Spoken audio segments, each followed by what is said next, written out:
Hello friends, welcome to our YouTube channel BEd mantras. So friends, आज की इस video में हम डिस्कस करेंगे शिक्षा मनोविज्ञान एजुकेशन साइकोलॉजी के बारे में, जिसे शैक्षिक मनोविज्ञान भी कहा जाता है।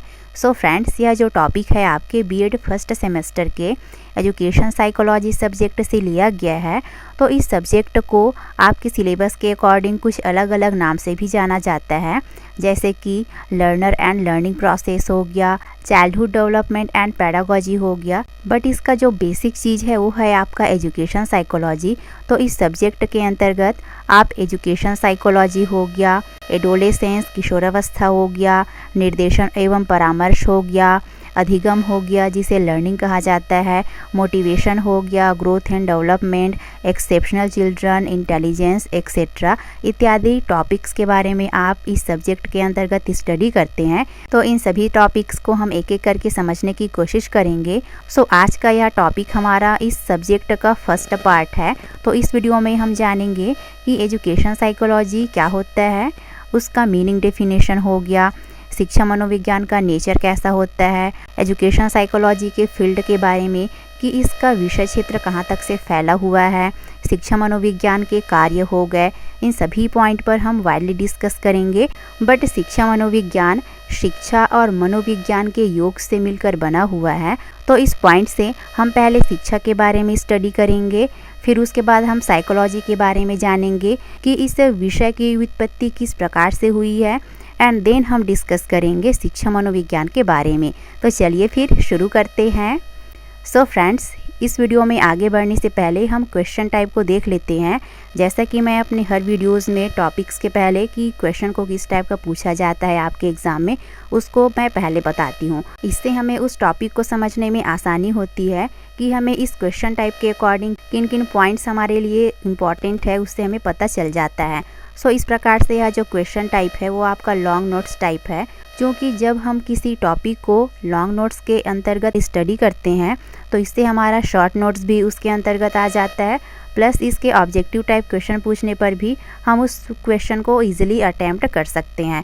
तो इस प्रकार से आपका फर्स्ट क्वेश्चन है, शिक्षा मनोविज्ञान के अर्थ, प्रकृति तथा कार्यों का वर्णन कीजिए। Describe the meaning, nature and functions of educational psychology.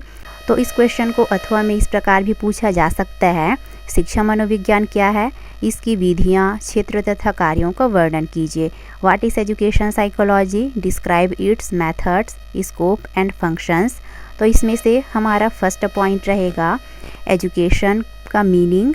So friend, जैसा कि हमने एजुकेशन टॉपिक को फिलॉसफी ऑफ एजुकेशन वाले सब्जेक्ट में वाइडली स्टडी किया हुआ है, तो अगर आपको एजुकेशन के बारे में विस्तृत अध्ययन करना है तो आई बटन में एक लिंक गिवन है। तो इस वीडियो के बाद आप उस वीडियो को देख सकते हैं। उसमें पूरा शिक्षा के बारे में जितने भी 5 टाइप्स हैं, जो भी नेचर है, डेफिनेशन है, इन सब के बारे में विस्तृत रूप से बताया गया है। तो हम यहाँ पर एजुकेशन के लिटरल फॉर्म को समझने की कोशिश करेंगे, मतलब कि उसके शाब्दिक अर्थ को। सो इस प्रकार से शिक्षा शब्द अंग्रेजी भाषा के एजुकेशन का हिंदी रूपांतरण है। तो इस प्रकार से एजुकेशन शब्द की व्युत्पत्ति लैटिन भाषा के एजुकेटम शब्द से मानी गई है, जिसका अर्थ होता है शिक्षित करना। क्योंकि वास्तव में शिक्षा जो है जीवन पर्यंत चलने वाली प्रक्रिया है, जैसा कि हमने प्रीवियस वीडियो में डिस्कस किया था। तो इस प्रकार से सीखने एवं सिखाने की प्रक्रिया ही क्या है, शिक्षा है। सो इस प्रकार से शिक्षा मनुष्य के विकास का एक महत्वपूर्ण सोर्स है, साधन है, जिसकी हेल्प से मनुष्य के समस्त पक्षों का ऑलराउंड डेवलपमेंट किया जा सकता है। सो इस प्रकार से मनुष्य के जीवन में शिक्षा का महत्वपूर्ण स्थान है। अब नेक्स्ट पॉइंट है शिक्षा की परिभाषा, डेफिनेशन ऑफ एजुकेशन। तो इसमें कुछ विद्वानों अथवा दार्शनिकों द्वारा दी गई शिक्षा की परिभाषा इस प्रकार है। तो इसमें से फर्स्ट डेफिनेशन है स्वामी विवेकानंद जी के अनुसार, मनुष्य की अंतर्निहित पूर्णता को अभिव्यक्त करना ही शिक्षा है। Man's inherent expressing perfection is education.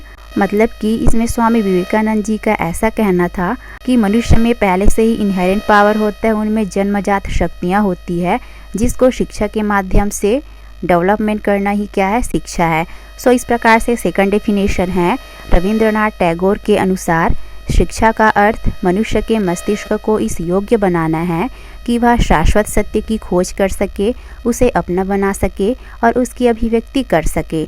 The meaning of education is to enable the mind of man to discover the eternal truth, to make it his own and to express it.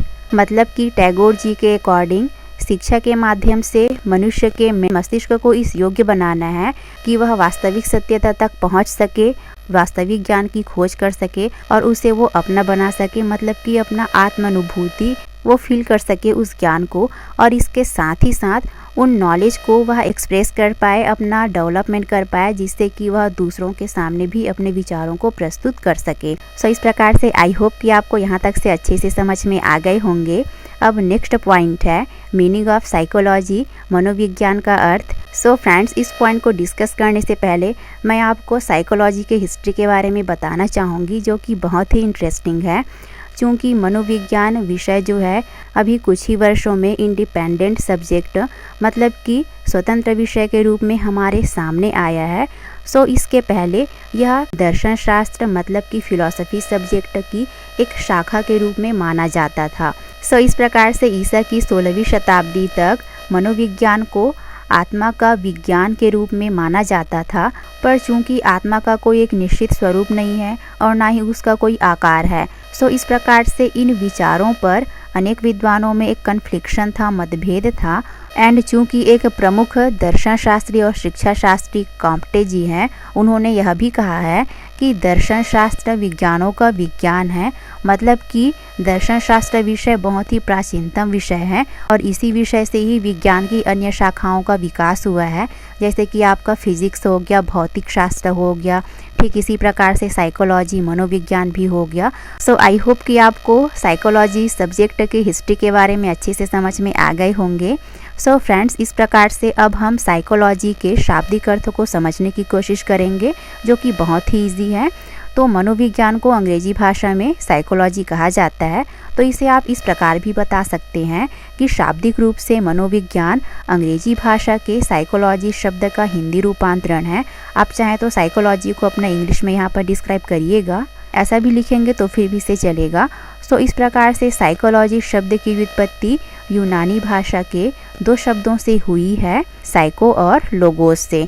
So friends, इस point को आपको किस प्रकार से describe करनी है अपने copy में, उसे मैं टेलीग्राम चैनल में सेंड कर दूंगी पिक्चर के थ्रू, जिसे आप देख सकते हैं। सो इस प्रकार से साइकोलॉजी इज इक्वल टू क्या हुआ, साइको प्लस लोगोस, जहाँ साइको का अर्थ होता है आत्मा एवं लोगोस का अर्थ होता है अध्ययन। सो इस प्रकार से शुरुआत में मनोविज्ञान को आत्मा के अध्ययन के शास्त्र के रूप में परिभाषित किया जाता था।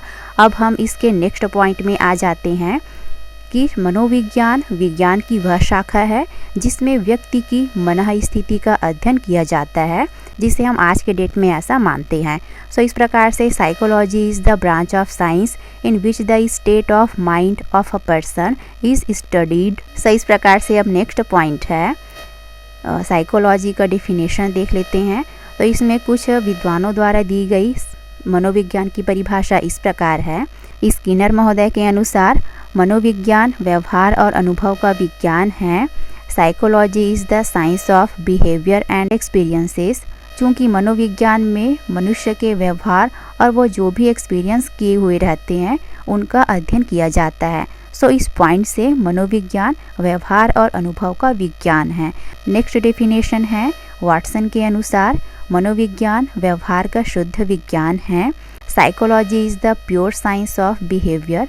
सो फ्रेंड्स, मैंने यहाँ पर बहुत ही इजी डेफिनेशन को इंक्लूड किया है, जिससे आपको ये चीज़ें आसानी से याद रहेंगी। अब नेक्स्ट पॉइंट है शिक्षा मनोविज्ञान का अर्थ, meaning of educational psychology. So friends, शिक्षा मनोविज्ञान को बताने से पहले आपको शिक्षा के बारे में पहले बताने होंगे एंड मनोविज्ञान के बारे में, उसके बाद आप बताएंगे शिक्षा मनोविज्ञान के बारे में। सो इस प्रकार से शिक्षा मनोविज्ञान दो शब्दों के योग से बना है, शिक्षा और मनोविज्ञान। चूँकि एजुकेशन एक सोशल प्रोसेस है, सामाजिक प्रक्रिया है, जिसका मुख्य उद्देश्य व्यक्ति के व्यवहार में परिवर्तन लाना होता है। और चूँकि मनोविज्ञान विज्ञान की वह शाखा है जिसके अंतर्गत मानव व्यवहारों का अध्ययन किया जाता है, उनके सभी स्वरूपों का अध्ययन किया जाता है। तो इस पॉइंट से या फिर ऐसी दशा में शिक्षा और मनोविज्ञान एक समान ही हुए, एक जैसे ही हुए। तो इस प्रकार से मनोविज्ञान मानव व्यवहार का अध्ययन करता है। अतः शिक्षा मनोविज्ञान विज्ञान की वह शाखा है जिसका संबंध पढ़ाने व सीखने से है। सो आई होप कि आपको ये पॉइंट अच्छे से समझ में आ गए होंगे। अब नेक्स्ट पॉइंट है शिक्षा मनोविज्ञान की परिभाषा, डेफिनेशन ऑफ एजुकेशन साइकोलॉजी। तो आपको यहाँ पर ध्यान रखने हैं कि हमने मनोविज्ञान के लिए अलग डेफिनेशन को स्टडी करा और एजुकेशन साइकोलॉजी के लिए, शिक्षा मनोविज्ञान के लिए हमें अलग डेफिनेशन को बताने होंगे। सो इस प्रकार से फर्स्ट डेफिनेशन है, काल्सनिक महोदय के अनुसार मनोविज्ञान के सिद्धांतों व परिणामों का शिक्षा के क्षेत्र में अनुप्रयोग ही शिक्षा मनोविज्ञान है। Educational psychology is the application of the principles and results of psychology in the field of education. इसीलिए मनोविज्ञान को अप्लाइड साइकोलॉजी भी कहा जाता है। सो इस प्रकार से सेकंड डेफिनेशन है, क्रो एवं क्रो के अनुसार शिक्षा मनोविज्ञान व्यक्ति के जन्म से लेकर वृद्धावस्था तक सीखने के अनुभवों का वर्णन तथा व्याख्या करता है। Educational psychology describes and explains the learning experiences of an individual from birth to old age. So friends, इस डेफिनेशन का भी सेम मीनिंग है कि इसमें शिक्षा मनोविज्ञान में व्यक्ति के जन्म से लेकर वृद्धावस्था तक, मतलब कि जीवन भर सीखने की प्रक्रिया क्या है, शिक्षा है। तो इस प्रकार से सीखने के दौरान व्यक्ति जो कुछ भी एक्सपीरियंस करता है, जो कुछ भी वह ज्ञान प्राप्त करता है, अनुभव करता है, उसी चीज़ का अध्ययन क्या है, शिक्षा मनोविज्ञान में किया जाता है। सो आई होप कि आपको ये दोनों डेफिनेशन अच्छे से समझ में आ गए होंगे। सो फ्रेंड्स, इसी पॉइंट में मैं आप लोग को बताना चाहूँगी कि मैंने आप लोग के कहने पर, आप लोग के रिक्वेस्ट पर फिलॉसफी ऑफ एजुकेशन सब्जेक्ट का एक कंप्लीट नोट्स तैयार करा है ई बुक के फॉर्म में। तो उस ई बुक में आपको पूरे फिलॉसफी ऑफ एजुकेशन सब्जेक्ट से रिलेटेड जितने भी टॉपिक्स हैं उसके बारे में पूरा बताया गया है, पूरा सिनॉप्सिस तैयार करके बताया गया है, जिसमें उसका इंट्रोडक्शन से लेकर पूरा उसका निष्कर्ष तक से, संदर्भ सूची तक से कंप्लीट नोट्स प्रोवाइड किया गया है। एंड इस ई बुक में पूरा डायग्राम के थ्रू, पूरा ग्राफिकल टूल का यूज़ करते हुए इंटरेस्टिंग वे में बताने की कोशिश करी गई है और इसका लैंग्वेज भी बहुत ही आसान है। और आप जो है मैक्सिमम टॉपिक में देखेंगे कि आपको 2 से 3 डेफिनेशन ज़रूर से मिलेंगी, बहुत ही इजी डेफिनेशन है। सो इस प्रकार से अगर आप इस ई बुक को अभी परचेस कर लेते हैं तो यह मात्र आपको 149 में अवेलेबल है, जो कि आगे चलकर इसका प्राइस बढ़ जाएगा। सो इस प्रकार से अगर आपको लगता है कि मेरे को इस सब्जेक्ट का कंप्लीट नोट्स चाहिए ताकि मैं अपने बीएड और डीएड के साथ ही साथ आने वाले टीचिंग एग्ज़ाम्स में भी इस सब्जेक्ट के नोट्स के लिए इधर उधर मेरे को भटकना नहीं पड़ेगा करके, तो आप बिल्कुल सही जगह पे आए हैं। यह ई बुक आपकी डेफिनेटली हेल्प करेगी। सो इस प्रकार से अगर आपको इस ई बुक को परचेज़ करने हैं तो लिंक डिस्क्रिप्शन बॉक्स में गिवन है, आप उस लिंक को क्लिक करें। फिर उसके बाद आप जैसे ही पेमेंट करेंगे तो आपके पास एक ईमेल आएगा, उस ईमेल को आप ओपन करेंगे, उसके अंदर में डाउनलोड करके लिखा रहेगा, उस डाउनलोड को आपको क्लिक करना है। फिर उसके बाद आपका विदिन 15 मिनट, 15 मिनट के अंतर्गत आपका ई बुक आपके पास आ जाएगा। सो इस प्रकार से अब नेक्स्ट पॉइंट है शिक्षा मनोविज्ञान की प्रकृति, नेचर ऑफ एजुकेशनल साइकोलॉजी। तो शिक्षा मनोविज्ञान की प्रकृति निम्न है। फर्स्ट पॉइंट है वैज्ञानिक विधियाँ। सो फ्रेंड्स, इस पॉइंट को आप 2 तरीके से बता सकते हैं। सो फर्स्ट तरीका ये है कि आप इसको लॉन्ग सेंटेंस में बता सकते हैं, जैसे कि शिक्षा मनोविज्ञान की प्रकृति वैज्ञानिक है क्योंकि इसमें वैज्ञानिक विधियों का प्रयोग किया जाता है प्रॉब्लम को सॉल्व करने के लिए या फिर किसी तथ्य अथवा घटना की खोज करने के लिए। सो इस प्रकार से मैंने यहाँ पर इसको एक स्पेसिफिक पॉइंट में डिस्क्राइब किया हुआ है, वैज्ञानिक विधियाँ। तो इस पॉइंट के अंतर्गत अभी जो मैंने आप लोग को बताए हैं उसे आप डील कर सकते हैं। सो इस प्रकार से सेकंड पॉइंट है वस्तुनिष्ठता, ऑब्जेक्टिविटी। तो इसमें ऑब्जेक्टिविटी इन द सेंस कि जब किसी घटना या फिर कोई भी फैक्ट हो गया, इसका अध्ययन या फिर इसका ऑब्जर्वेशन उसके रियल फॉर्म मतलब कि वास्तविक रूप में किया जाता है और उस पर अध्ययनकर्ता या फिर अधिगमकर्ता के एटीट्यूड मतलब कि उसकी मनोवृत्ति या फिर इसे हम उसका दृष्टिकोण भी बोल सकते हैं। तो उस घटना या फिर उस तथ्य को अध्ययन करने से या फिर उसका परीक्षण वगैरह करने से उस अधिगमकर्ता के दृष्टिकोण का कोई भी इम्पैक्ट नहीं पड़ता है, तो हम उस अध्ययन अथवा उस निरीक्षणों को वस्तुनिष्ठ निरीक्षण कहते हैं। जैसे कि इसे हम एक एग्जाम्पल के थ्रू समझने की कोशिश करते हैं, जैसे कि 2 + 2 कितना होता है, 4 होता है। ये क्या है, एक फैक्ट है। अब सामने वाला इसको किसी भी तरीके से सॉल्व करे, चाहे इस 2 को यहाँ पर लिख ले, चाहे इस 2 की जगह को यहाँ पर चेंज कर ले, उसका आंसर सिमिलर ही होगा, 4 ही आएगा।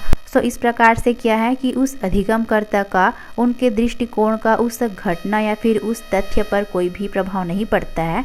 तो ऐसे अध्ययन या फिर ऐसे निरीक्षणों को वस्तुनिष्ठ निरीक्षण कहते हैं। और चूंकि शिक्षा मनोविज्ञान का नेचर भी वस्तुनिष्ठता है, इस पर अधिगमकर्ता या फिर अध्ययनकर्ता का कोई भी इम्पैक्ट नहीं पड़ता है। सो इस प्रकार से अब नेक्स्ट पॉइंट है प्रामाणिकता, ऑथेंटिसिटी। तो प्रामाणिकता के लिए वस्तुनिष्ठता का होना बहुत ही ज़रूरी है। तो इसमें ऑथेंटिसिटी इन द सेंस कि किसी भी सब्जेक्ट या फिर किसी भी टॉपिक को बार बार चेक करने पर, उसकी जांच करने पर भी उसका सेम रिजल्ट आता है, उसका समान परिणाम प्राप्त होता है। तो यही क्या है, उस विषय अथवा वस्तु की प्रामाणिकता है। सो इस प्रकार से शिक्षा मनोविज्ञान की प्रकृति प्रामाणिक होती है। अब नेक्स्ट पॉइंट है व्यवहारिक शाखा, प्रैक्टिकल ब्रांच। तो जैसा कि हमने पहले डिस्कस किया कि शिक्षा मनोविज्ञान व्यवहारिक विज्ञान है, सो इस प्रकार से शिक्षा मनोविज्ञान की प्रकृति व्यवहारिक होती है। नेक्स्ट पॉइंट है लचीली एवं स्थिर, फ्लेक्सिबल एंड स्टेबल। चूँकि इस विषय क्षेत्र के अंतर्गत हम बच्चे की विभिन्न अवस्थाएं, जैसे कि उसका शैशवावस्था, बाल्यावस्था, किशोरावस्था इत्यादि अवस्थाओं का अध्ययन करते हैं, तो इन विभिन्न अवस्थाओं में बच्चे का शारीरिक, मानसिक, उनका संवेगात्मक एक्सेट्रा इत्यादि इन सभी चीज़ों के प्रति क्या है, उनका अपना एक अलग नीड्स होता है और इस पर्टिकुलर अवस्था में उनकी एक अलग अलग रुचियाँ भी होती है। तो इस प्रकार से क्या है, यह एक फ्लैक्सिबल होता है ना। तो इन सारी चीज़ों का अध्ययन जो है इस विषय के अंतर्गत किया जाता है। तो इस पॉइंट से शिक्षा मनोविज्ञान की प्रकृति कैसी हुई, लचीली हुई और स्टेबल, स्थिर हुई। क्योंकि ये सारी चीज़ें क्या है, उस अवस्था में होना ही रहता है प्रत्येक बच्चे के साथ या फिर प्रत्येक व्यक्ति के साथ। तो यह क्या हुआ, स्टेबल हुआ, स्थिर हुआ। तो इस प्रकार से शिक्षा मनोविज्ञान की प्रकृति लचीली एवं स्थिर होती है। नेक्स्ट पॉइंट है इसका संबंध यदि शिक्षण से है तो अधिगम से भी है। इस है को आप यहाँ पर स्किप कर देंगे, मिस्टेक हो गया है। If it is related to teaching then it is also related to learning. तो जैसा कि हमने पहले डिस्कस करा कि शिक्षा मनोविज्ञान शिक्षा और मनोविज्ञान के योग से बना है। तो इस पॉइंट से शिक्षा मनोविज्ञान का संबंध यदि शिक्षण से है, टीचिंग से है, तो इसका संबंध अधिगम से भी है, सीखने से भी है, जो कि इसका एक नेचर हो जाता है। नेक्स्ट पॉइंट है भविष्यवाणी की योग्यता, प्रेडिक्टेबिलिटी। क्योंकि हम किसी व्यक्ति के उसके वर्तमान में उनके व्यवहार को देखते हुए हम यह प्रेडिक्ट कर सकते हैं कि फ्यूचर में उस व्यक्ति का व्यवहार इस प्रकार से होगा करके। तो व्यक्ति के व्यवहार का अध्ययन शिक्षा मनोविज्ञान में किया जाता है, उनके अनुभवों का अध्ययन किया जाता है। तो इस पॉइंट से क्या हुआ, शिक्षा मनोविज्ञान की प्रकृति भविष्यवाणी की योग्यता होती है। सो नेक्स्ट पॉइंट है कारण कार्य सिद्धांत को मान्यता, recognition of cause work principles. तो शिक्षा मनोविज्ञान के अंतर्गत विभिन्न घटना या फिर तथ्यों की खोज करना और इसमें जिस प्रकार की समस्याएं होती है उसी के अकॉर्डिंग उसका सॉल्यूशन भी होता है। सो इस प्रकार से यह कारण कार्य सिद्धांत को मान्यता प्रदान करता है, जो कि यह शिक्षा मनोविज्ञान का एक प्रकृति हो जाता है। सो आई होप कि आपको ये सभी पॉइंट अच्छे से समझ में आ गए होंगे। अब नेक्स्ट पॉइंट है शिक्षा मनोविज्ञान के क्षेत्र, field of educational psychology. So friends, शिक्षा मनोविज्ञान अभी कुछ ही वर्षों में इंडिपेंडेंट सब्जेक्ट के रूप में हमारे सामने आया है। सो इस प्रकार से शिक्षा मनोविज्ञान एक नवीन विषय तो है, लेकिन इसका विषय क्षेत्र बहुत ही व्यापक है, जिसको अभी तक से निश्चित नहीं किया जा सका है। सो इस प्रकार से सन 1945 में अमेरिका के साइंटिस्ट काउंसिल वैज्ञानिक परिषद के शिक्षा मनोविज्ञान विभाग ने शिक्षा मनोविज्ञान के विषय क्षेत्र को निम्न रूप से निर्धारित किया है, जो कि इस प्रकार है। सो फ्रेंड्स, ये जो पॉइंट दिया गया है ये इसका मेन पॉइंट है। इस पर्टिकुलर पॉइंट के अंतर्गत भी और भी बहुत सारे पॉइंट आते हैं जिसको हम आगे डिस्कस करेंगे। सो इस प्रकार से फर्स्ट पॉइंट है मानव विकास, ह्यूमन डेवलपमेंट। तो शिक्षा मनोविज्ञान विषय के अंतर्गत मानव विकास का अध्ययन किया जाता है, जो कि इसका एक विषय क्षेत्र हो जाता है। सेकंड पॉइंट है अधिगम लर्निंग। तो शिक्षा मनोविज्ञान का एक सेकंड अध्ययन क्षेत्र है अधिगम। तो इसमें जैसा कि अभी हमने डिस्कस करा कि इसका संबंध यदि शिक्षण से है तो अधिगम से भी है। सो इस पॉइंट से शिक्षा मनोविज्ञान के अध्ययन क्षेत्र के रूप में अधिगम भी आ जाता है। नेक्स्ट पॉइंट है व्यक्तित्व और समायोजन पर्सनालिटी एंड एडजस्टमेंट। तो शिक्षा मनोविज्ञान विषय के अंतर्गत पर्सनालिटी हो गया, समायोजन हो गया, एडजस्टमेंट जैसे टॉपिक को भी स्टडी किया जाता है। सो इस प्रकार से इसका यह एक विषय क्षेत्र हो जाता है। नेक्स्ट पॉइंट है मापन एवं मूल्यांकन मेजरमेंट एंड इवैल्यूएशन। तो शिक्षा मनोविज्ञान में बहुत सारे मनोविश्लेषणात्मक परीक्षण किए जाते हैं, मापन किया जाता है, मूल्यांकन किया जाता है, जो कि इसका एक विषय क्षेत्र हो जाता है। नेक्स्ट पॉइंट है अध्ययन की विधियाँ मेथड्स ऑफ स्टडी। चूँकि शिक्षा मनोविज्ञान को अप्लाइड साइकोलॉजी अनुप्रयुक्त मनोविज्ञान भी कहा जाता है, सो इस प्रकार से मनोविज्ञान के अंतर्गत शिक्षा से संबंधित चीज़ों का अध्ययन किया जाता है, उसको अप्लाई किया जाता है। इस प्रकार से शिक्षा मनोविज्ञान के क्षेत्र के रूप में अध्ययन की विधियाँ अभी आ जाती है। सो आई होप कि आपको ये पॉइंट अच्छे से समझ में आ गए होंगे। अब हम इनके और भी बहुत सारे पॉइंट है, इसको हम एक एक करके समझने की कोशिश करेंगे। तो शिक्षा मनोविज्ञान के विषय क्षेत्र के अंतर्गत इतने सारे पॉइंट आ जाते हैं। सो फ्रेंड्स, अगर आपके एग्ज़ाम में शिक्षा मनोविज्ञान के विषय क्षेत्र या फिर सिर्फ क्षेत्र कौन कौन से हैं बताइए करके बोलेगा, तो आपको यहाँ से स्टार्ट करना है कि शिक्षा मनोविज्ञान का विषय क्षेत्र या फिर क्षेत्र निम्न प्रकार से है, जिसमें से फर्स्ट पॉइंट आप बताएंगे विकास डेवलपमेंट। जैसा कि हमने स्टार्टिंग के अभी 5 पॉइंट को डिस्कस करा, तो उसको आप इन पॉइंट्स को आप नहीं भी बताएंगे फिर भी से चलेगा। सो इस प्रकार से हम फर्स्ट पॉइंट में आ जाते हैं विकास डेवलपमेंट। तो शिक्षा मनोविज्ञान के विषय क्षेत्र के रूप में विकास आ जाता है। चूँकि बालक के विकास की विभिन्न अवस्थाएं होती है, जैसे कि शैशवावस्था, बाल्यावस्था, किशोरावस्था, तो इन विभिन्न अवस्थाओं में उनका शारीरिक, मानसिक, संवेगात्मक, सामाजिक, चारित्रिक इत्यादि जो भी परिवर्तन होते हैं, तो उनके अनुरूप बच्चों को एजुकेशन प्रोवाइड करना होता है, शिक्षा प्रदान करना होता है। तो इन सारी चीज़ों का अध्ययन जो है शिक्षा मनोविज्ञान के अंतर्गत किया जाता है। नेक्स्ट पॉइंट है व्यक्तिगत भिन्नताएं इंडिविजुअल डिफरेंसेस। तो व्यक्तिगत भिन्नताओं का शिक्षा में बहुत ही महत्व है, क्योंकि प्रत्येक बच्चे में अपना एक अलग क्वालिटीज़ होता है, उनमें एक अलग इनहेरेंट पावर होता है, जन्मजात शक्तियाँ होती है जो उन्हें दूसरे से अलग बनाती है। तो इसके अंतर्गत बालक की जो भी जन्मजात शक्तियाँ हैं, जो भी उनकी अभिवृत्तियाँ हैं, अभिरुचियाँ हैं, उनके अकॉर्डिंग शिक्षा की व्यवस्था की जानी चाहिए। तो इन सारी चीज़ों का अध्ययन शिक्षा मनोविज्ञान के अंतर्गत किया जाता है, जो कि इसका एक विषय क्षेत्र हो जाता है। नेक्स्ट पॉइंट है वंशानुक्रम एवं वातावरण हेरिडिटी एंड इन्वायरमेंट। चूँकि बालक अपने विकास की जो भी अवस्था में हो, जो भी स्तर में हो, उसमें ये दोनों फैक्टर बच्चे के विकास को प्रभावित करते हैं। तो शिक्षा मनोविज्ञान में इसका अध्ययन करके बच्चे को उचित मार्गदर्शन प्रदान किया जा सकता है।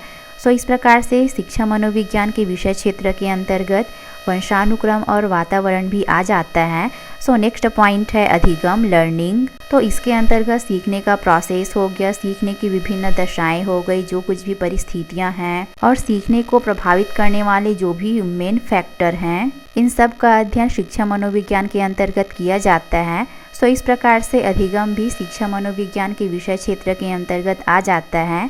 नेक्स्ट पॉइंट है, सो फ्रेंड्स इस पॉइंट को हम नेक्स्ट टॉपिक में अच्छे से डिस्कस करेंगे। इसका एक पर्टिकुलर टॉपिक है जो कि बहुत ही इंटरेस्टिंग है, बहुत ही मोस्ट इम्पॉर्टेंट है आपके एग्ज़ाम के पॉइंट ऑफ व्यू से। सो इस प्रकार से नेक्स्ट पॉइंट है मानसिक प्रक्रियाएं मेंटल प्रोसेस। चूँकि बालक की विभिन्न मानसिक प्रक्रियाओं जैसे कि उसका सेंसेस हो गया, उसका मेमोरी हो गया, संवेदना, स्मृति, ध्यान, इमेजिन करना हो गया, उनके थॉट्स हो गए, तर्क विचार करना, तो ये सारी चीज़ें क्या है मेंटल प्रोसेस है। तो इन सारी चीज़ों का अध्ययन शिक्षा मनोविज्ञान के अंतर्गत किया जाता है। सो इस प्रकार से मानसिक प्रक्रियाएं शिक्षा मनोविज्ञान के विषय क्षेत्र के अंतर्गत आ जाता है। नेक्स्ट पॉइंट है मनोशारीरिक तत्व साइकोफिजिकल एलिमेंट। तो इसमें मनोशारीरिक तत्व जैसे कि अवधान हो गया, जो भी मोटिवेशन हो गया, थकान, रुचि, अरुचि, ये सारी चीज़ें क्या है साइकोफिजिकल एलिमेंट है। तो इन सारी चीज़ों का अध्ययन शिक्षा मनोविज्ञान के अंतर्गत किया जाता है। सो इस प्रकार से मनोशारीरिक तत्व शिक्षा मनोविज्ञान के विषय क्षेत्र के अंतर्गत आ जाता है। नेक्स्ट पॉइंट है शिक्षण विधियाँ, टीचिंग मेथड्स। क्योंकि टीचिंग मेथड्स की खोज करना या फिर विभिन्न शिक्षण विधियों का प्रयोग करना और उचित समय पर उचित शिक्षण विधियों का प्रयोग करना, इन सारी चीज़ों के बारे में शिक्षा मनोविज्ञान के अंतर्गत स्टडी किया जाता है, अध्ययन किया जाता है। सो इस पॉइंट से शिक्षण विधियाँ भी शिक्षा मनोविज्ञान के विषय क्षेत्र के अंतर्गत आ जाता है। नेक्स्ट पॉइंट है पाठ्यक्रम निर्माण, करिकुलम कंस्ट्रक्शंस। चूँकि एजुकेशन साइकोलॉजी सब्जेक्ट के बेसिस पर ही बच्चों के लिए ऐसा करिकुलम कंस्ट्रक्ट किया जाता है, ऐसा पाठ्यक्रम निर्माण किया जाता है जो बच्चे के लिए अधिक से अधिक यूज़फुल हो और जिसे बच्चा आसानी से समझ सके। सो इस प्रकार से पाठ्यक्रम निर्माण भी शिक्षा मनोविज्ञान के विषय क्षेत्र के अंतर्गत आ जाता है। सो अब नेक्स्ट पॉइंट है मापन एवं मूल्यांकन, measurement and evaluation. So friend, जैसा कि हमने इस पॉइंट को आगे डिस्कस करा है कि शिक्षा मनोविज्ञान में बहुत सारे टेस्ट होते हैं, परीक्षण होता है, जिसके बारे में हम आगे डिस्कस करेंगे। बच्चे का उनका मेंटल मेजरमेंट हो गया, उनका इवैल्यूएशन हो गया, तो ये सारी चीज़ों का अध्ययन जो है शिक्षा मनोविज्ञान के अंतर्गत किया जाता है, जिसके बेसिस पर हम यह कह सकते हैं कि मापन एवं मूल्यांकन भी शिक्षा मनोविज्ञान के विषय क्षेत्र के अंतर्गत आ जाता है। नेक्स्ट पॉइंट है मनोवैज्ञानिक प्रयोग, साइकोलॉजिकल एक्सपेरिमेंट्स। क्योंकि शिक्षा मनोविज्ञान में बेसिकली आपका जो भी अवधान हो गया, लर्निंग हो गया, स्मृति हो गया, जो भी ट्रांसफॉर्मेशन स्थानांतरण हो गया, तो इन चीज़ों को प्रभावित करने वाले जो भी मेन फैक्टर होते हैं, जो भी मुख्य कारक होते हैं, तो इन सारी चीज़ों का अध्ययन विभिन्न मनोवैज्ञानिक प्रयोगों के माध्यम से किया जाता है, जो कि टीचर और बच्चे दोनों के लिए बहुत ही यूज़फुल होते हैं। सो इस प्रकार से मनोवैज्ञानिक प्रयोग क्या है शिक्षा मनोविज्ञान के विषय क्षेत्र के अंतर्गत आ जाता है। अब नेक्स्ट पॉइंट है विशिष्ट बालक, स्पेसिफिक चाइल्ड। तो इसमें स्पेसिफिक चाइल्ड विशिष्ट बालक इन द सेंस कि ऐसे बालक जो सामान्य नहीं होते हैं, वे सामान्य से अलग कुछ विशिष्ट विशेषताएं लिए हुए होते हैं, जैसे कि हैंडीकैप्ड बच्चा हो गया, विकलांग बालक, समस्याग्रस्त बालक, प्रतिभाशाली बालक हो गया और जो भी अपराधी बालक हो गया इत्यादि। तो ऐसे बालक को विशिष्ट बालक कहते हैं, जिसका अध्ययन शिक्षा मनोविज्ञान के अंतर्गत किया जाता है। सो इस प्रकार से विशिष्ट बालक क्या है शिक्षा मनोविज्ञान के विषय क्षेत्र के अंतर्गत आ जाता है।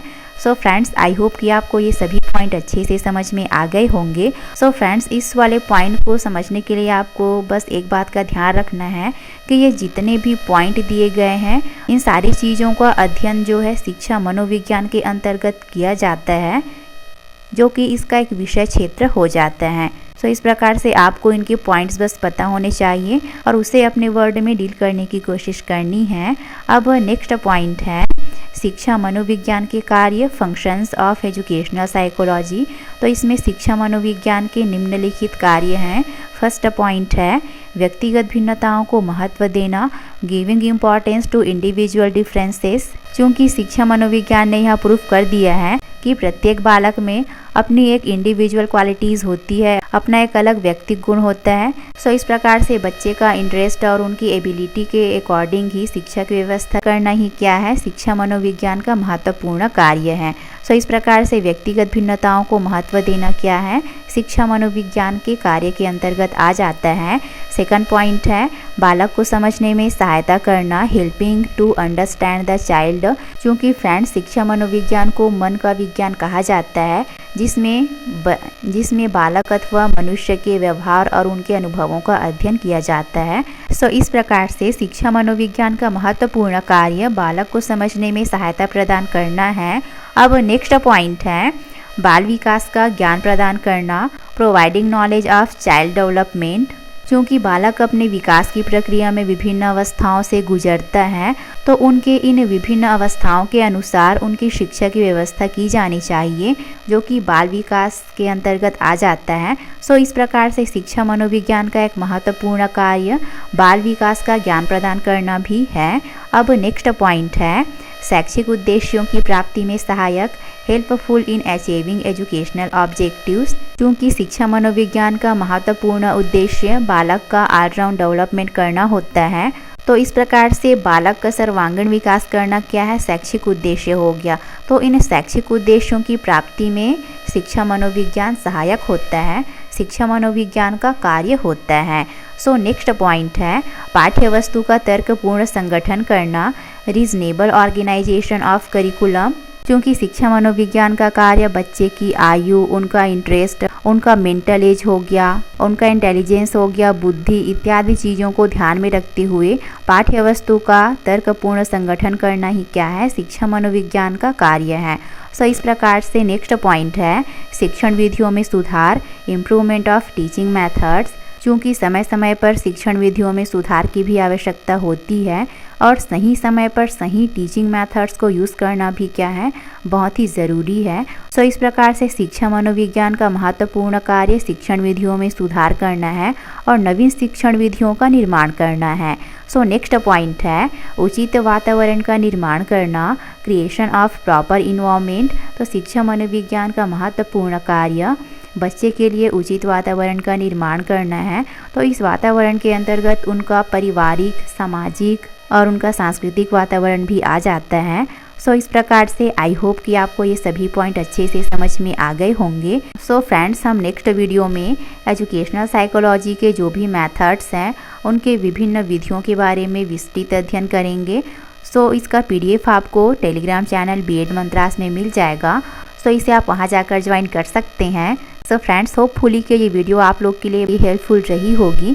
इस वीडियो को लाइक कर दीजिएगा और अपने फ्रेंड्स के साथ शेयर करिए और चैनल को सब्सक्राइब कर लिया है तो बेल आइकन को ज़रूर से प्रेस कर लीजिए ताकि इस चैनल पर आने वाले सभी वीडियोस के नोटिफिकेशन आप तक ईजिली पहुंच सके। एंड फ्रेंड्स, आप इस चैनल को इंस्टाग्राम में भी फॉलो कर सकते हैं। Thanks for watching.